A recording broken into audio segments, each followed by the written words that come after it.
Hindi ako magugulat kung may mabuong broad united front ng mga anti-Duterte.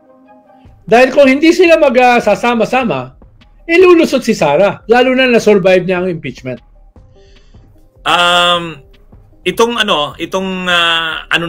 natin, ang Duterte, kung titingnan mo, kaya yung nagsasabi na mahina na ang Duterte, mahirap mong sabihin yan. Huwag niyong maliitin ang Duterte. Kaya dapat talaga magkaroon ng broad anti-Duterte united front. Kasi kung maglalaban-laban na marami, mananalo ang Duterte diyan. Wala nang maraming paligoy-ligoy pa. Diretso sa punto na. Maiksi lang ang komentaryo, pero diretso sa punto. Maraming kuro-kuro, may tiwali, may totoo. Dito, sa Puntong Diretso tayo. Punto Diretso.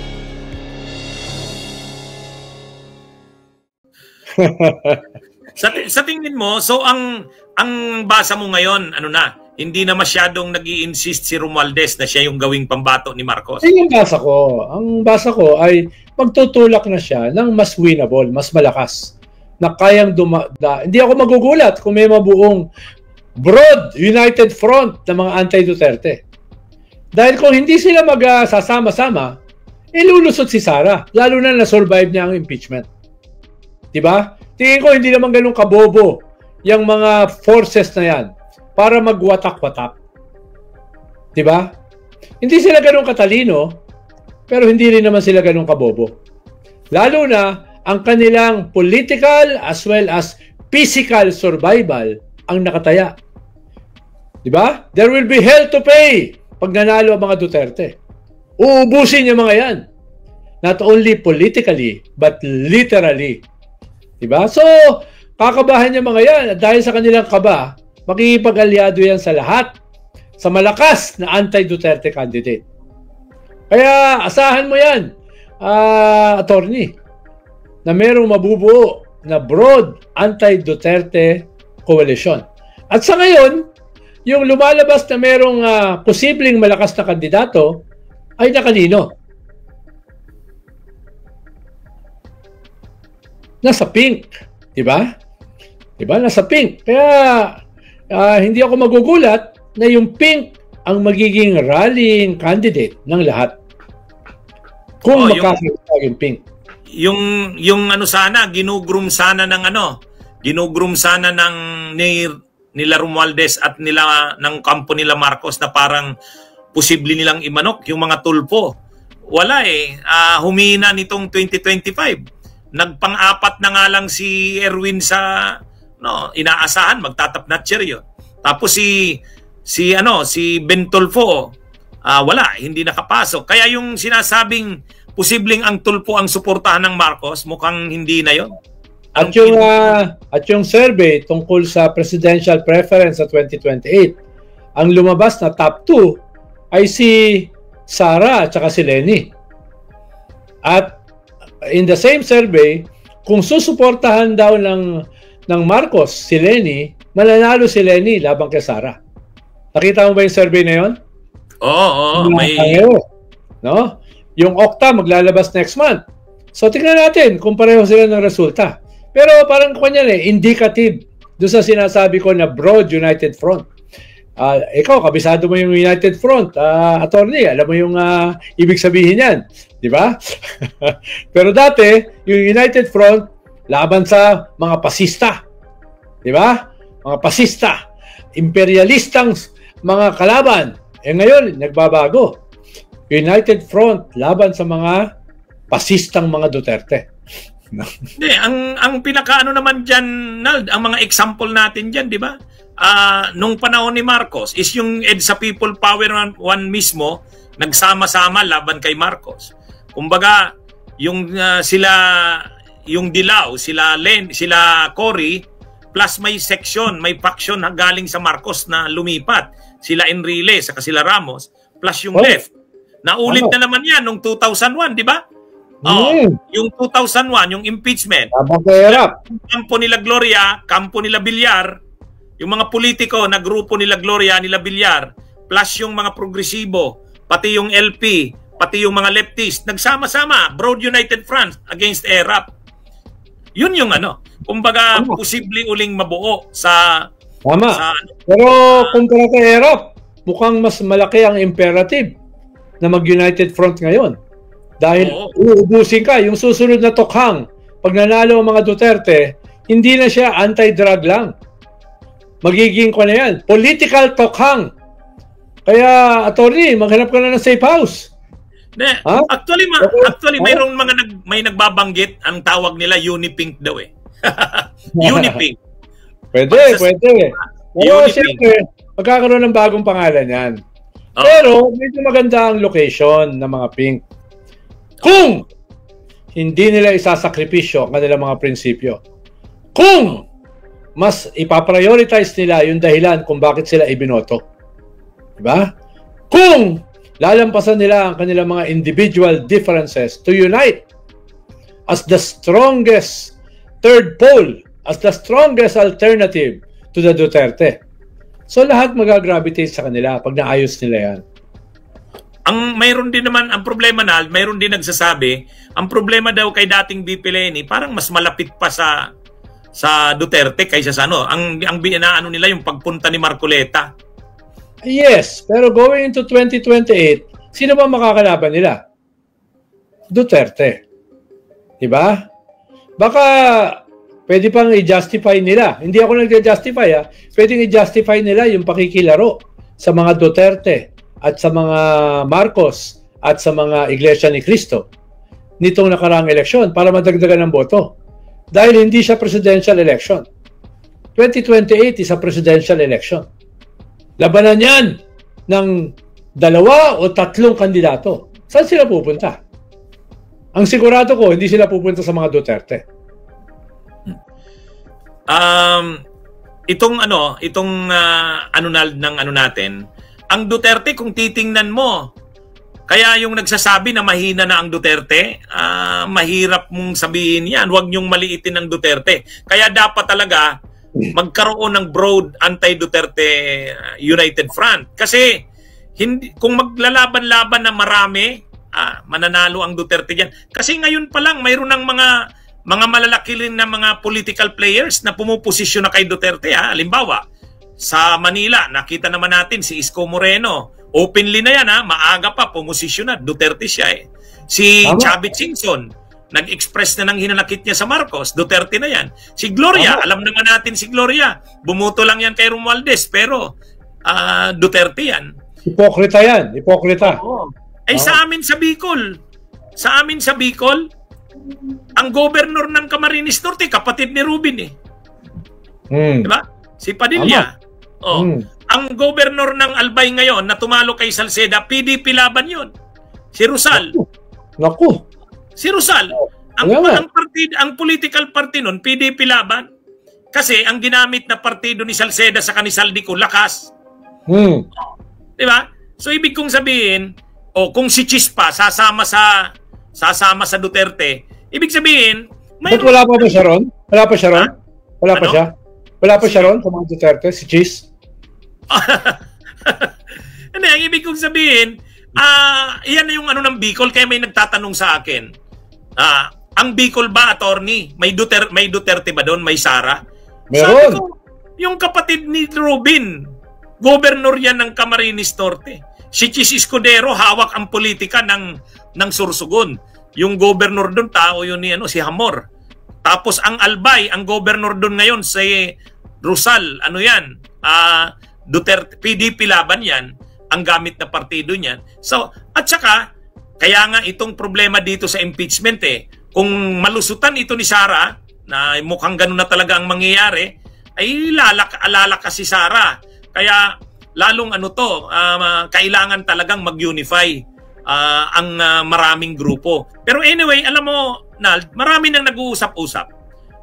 Sa ngayon pa lang, natutuwa tayo na maraming grupo ang nag-uusap-usap para dyan sa ganyang Maraming galing sa kampo ng Marcos open sila sa unity ng with the Pinks Ganun ang hindi. Yung mga nakausap nga ako mga Taipan hindi ko na lang babanggitin yung mga pangalan nila. Open sila. Na suportahan ng isang third pole. ang dapat dito, yung mga leaders, maging open din. Kasi sa grounds mukhang hindi mahirap eh. Hindi mahirap sa ground. Saka kailangan i-consolidate dahil may mga may mga disenchanted dahil dito sa pagsama sa majority nung binoto nila na nag-number 2 at saka nag-number 5 sa Senado. Kailangan ayusin din yan, di ba? Yung mga dynamics sa mga leaders ng PING kailangan ayusin para hindi lumalim, hindi maging fracture. Di ba? Dynamics kasi. Di ba? Ayusin ka agad, at least within the next few months. Para next year, magpapakita na tayo ng isang united front. Tapos yung mga kandidato natin for the Senate, magsisimula na silang to walk like, to talk like, to walk like a senator. Diba? Ay, mukhang yan, may mga brand na sila. Tapos may babanatan sila ng mga kontrabidang senador. Diba? O si Heidi Mendoza, pipili ng isang senador na icon ng corruption. Si Shelo Magno, pipili ng senador na icon ng insertions. Si Barry Gutierrez, maghahanap ng senador na violator ng human rights. Ganun ba? Yung mga kandidato mo, unti-unti nang poporma as senator.